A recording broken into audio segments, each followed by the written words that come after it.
한 번의 말로 세상을 바꿀 수 있을까요? 한 번의 설득으로 누군가의 인생에 깊은 영향을 미칠 수 있을까요? 아마 아닐 겁니다.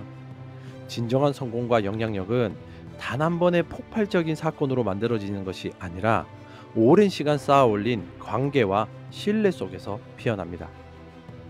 리더가 팀원들의 마음을 얻고 부모가 자녀의 존경을 받는 것, 이 모든 것이 바로 장기적인 관점의 세일즈입니다.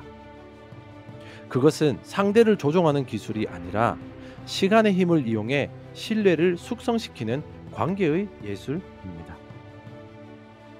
반갑습니다. 여러분의 꿈속에 들어가 함께 억지로 걷게 만드는 꿈을 걷는 자입니다.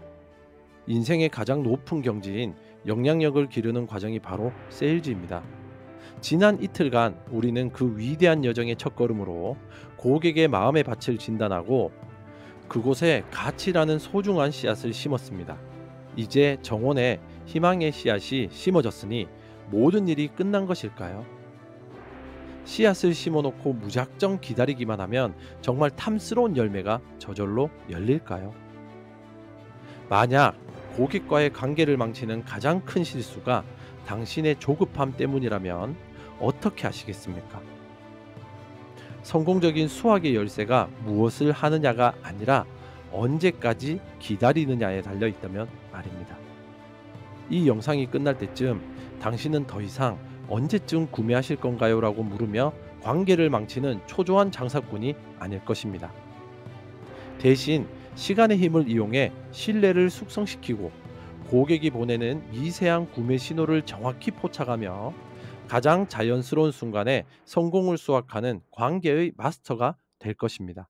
오늘 영상에서는 노벨 경제학상 수상자 데니엘 카너먼의 행동 경제학의 지혜에 꿈을 걷는 자만의 통찰을 더불어 왜 최고의 관계가 느리게 만들어지는지, 고객이 스스로 이제 사고 싶습니다라고 말하게 되는 결정적인 순간은 언제인지, 그리고 마침내 부담 없이 계약을 성사시키는 자연스러운 전환의 모든 것을 파헤쳐 보겠습니다.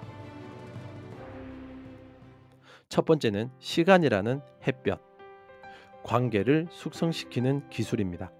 씨앗을 심은 정원사에게 가장 필요한 덕목은 인내심이죠. 식물이 자라기 위해서는 흙과 물뿐만 아니라 꾸준히 내리쬐는 시간이라는 햇볕이 반드시 필요하기 때문입니다. 고객과의 신뢰관계도 마찬가지죠. 하룻밤 만에 쌓아 올릴 수 있는 것은 아무것도 없습니다. 조급함은 이제 막 싹을 틔운 신뢰를 불태워버리는 가장 뜨거운 불길입니다.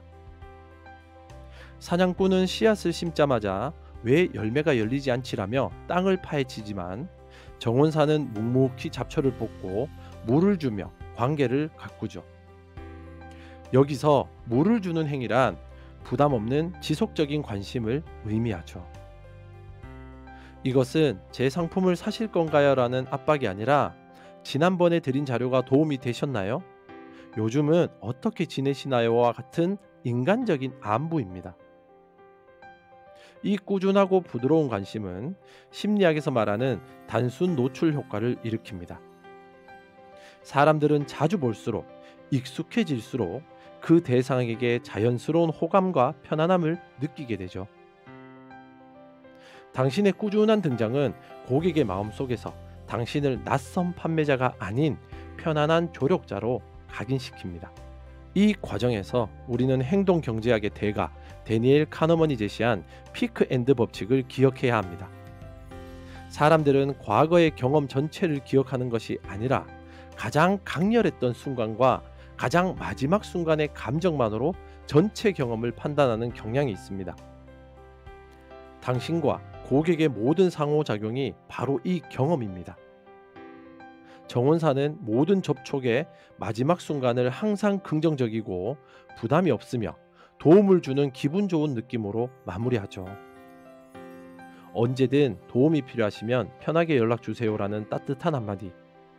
이 긍정적인 끝맺음들이 쌓이고 쌓여 고객의 기억 속에 당신은 만나면 기분 좋은 사람이라는 하나의 강력한 인상으로 남게 됩니다. 조급함을 버리고 시간의 힘을 믿으십시오. 당신의 꾸준한 관심이라는 햇볕은 고객의 마음속에 있는 불신이라는 얼음을 천천히 녹일 것입니다. 그리고 그 관계가 충분히 숙성되었을 때 고객은 당신을 단순 판매자가 아닌 자신의 성공의 여정을 함께하는 오랜 친구이자 믿음직한 파트너로 여기게 될 것입니다. 두 번째는 수학의 신호, 고객의 언어를 해독하라. 최고의 정원사는 결코 설익은 과일을 억지로 따지 않습니다. 그들은 열매가 가장 맛있게 익었을 때를 알려주는 자연의 신호를 읽을 줄 압니다. 고객 또한 구매할 준비가 되었을 때 반드시 미세하지만 분명한 언어적 신호를 보내기 시작합니다. 당신의 임무는 더 이상 무언가를 말하는 것이 아니라 고객이 보내는 그 신호를 예민하게 포착하는 탐지견이 되는 것입니다. 첫 번째 신호는 소유의 언어입니다. 고객이 대화 중에 만약 저희가 이 서비스를 사용한다면 우리의 문제를 해결하려면 같이 나가 아닌 우리라는 단어를 사용하기 시작했다면 이것은 그의 머릿속에 이미 당신의 솔루션을 자신의 것으로 받아들이고 시뮬레이션하고 있다는 강력한 증거입니다. 그는 더 이상 외부 관찰자가 아니라 내부 참여자가 된 것입니다. 두 번째 신호는 미래에 대한 질문입니다. 이걸 도입한 후에 또는 내가 이것을 구입한 후에 교육은 어떻게 진행되나요? 실제 운영 시간 또는 실제 효과까지는 얼마나 시간이 걸릴까요?와 같은 질문들은 더 이상 제품의 기능 자체에 대한 호기심이 아니죠.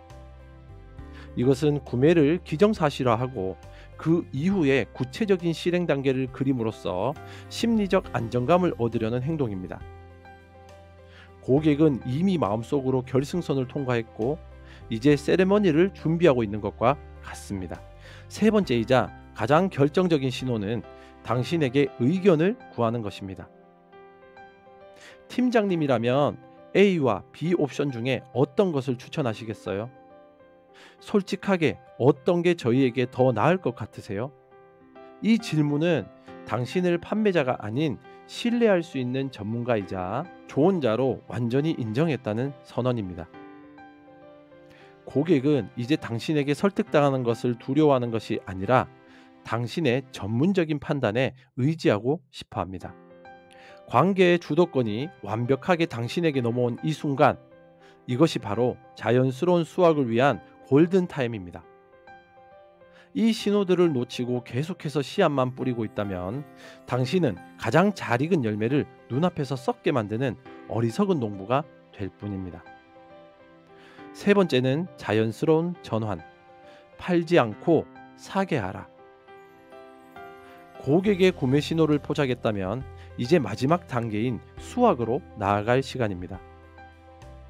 하지만 이 순간 사냥꾼의 본능이 되살아나 그럼 계약하시죠라고 외치는 실수를 저질러서는 안 됩니다.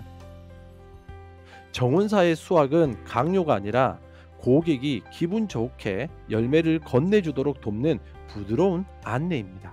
이것이 바로 팔지 않고 사게 만드는 전환의 미학입니다.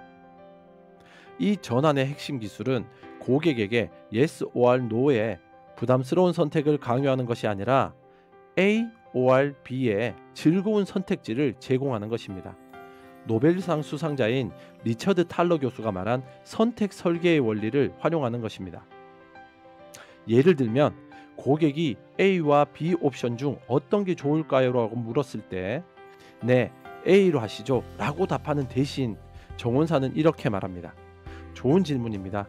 저희가 함께 논의해 본 결과 신속한 실행이 중요하시다면 A가 적합하고 장기적인 확장성을 고려하신다면 B가 더 나은 선택일 수 있습니다.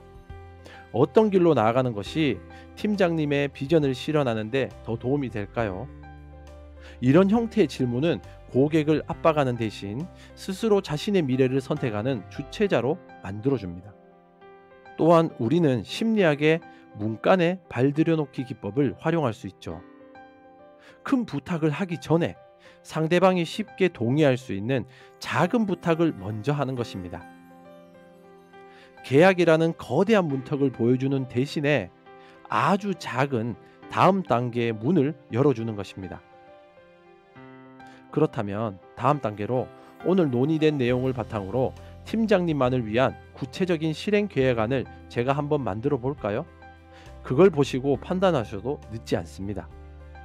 고객은 네, 계획안 한번 받아볼게요 라고 쉽게 동의할 수 있습니다.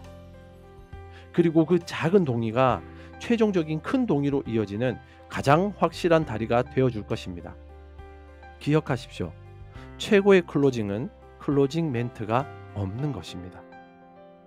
그것은 강압적인 설득이 아니라 지금까지 쌓아온 신뢰를 바탕으로 고객의 성공을 위한 다음 단계를 함께 계획하는 지극히 자연스러운 과정일 뿐입니다. 당신이 고객의 손을 잡고 마지막 문턱을 부드럽게 함께 넘어주는 안내자가 될 때 판매는 더 이상 어려운 일이 아니라 아름다운 파트너십의 당연한 결과가 될 것입니다. 오늘 우리는 씨앗을 심은 후 그것을 풍성한 열매로 키워내는 시간과 기다림의 지혜를 배웠습니다. 조급함이라는 불길을 끄고 꾸준한 관심이라는 햇볕으로 관계를 숙성시키며 마침내 고객이 보내는 수확의 신호를 읽고 자연스럽게 결실을 맺는 관계의 마스터가 되는 법을 깨달았습니다. 더 이상 계약에 조급해하며 스스로를 태우지 마십시오. 당신의 임무는 재촉하는 것이 아니라 잠잠히 기다리며 관계를 가꾸는 것입니다. 진정한 신뢰는 소나기처럼 한 번에 오는 것이 아니라 이슬비처럼 천천히 그리고 꾸준히 내릴 때 비로소 땅을 적시는 법입니다. 그러니 오늘 당신이 오랫동안 공들여온 고객 한 명을 떠올려 보십시오. 그리고 그에게 구매를 압박하는 대신 그의 성공을 응원하는 따뜻한 메시지 하나를 보내보는 것은 어떨까요? 그 인간적인 관심이 굳게 닫혔던 마지막 문을 여는 열쇠가 될지도 모릅니다. 당신은 열매를 재촉하는 사람이 아니라 가장 좋은 시절을 기다릴 줄 아는 지혜로운 정원사입니다. 당신의 꿈 곁에서 함께 조용히 걷는 꿈을 걷는 자였습니다. 감사합니다.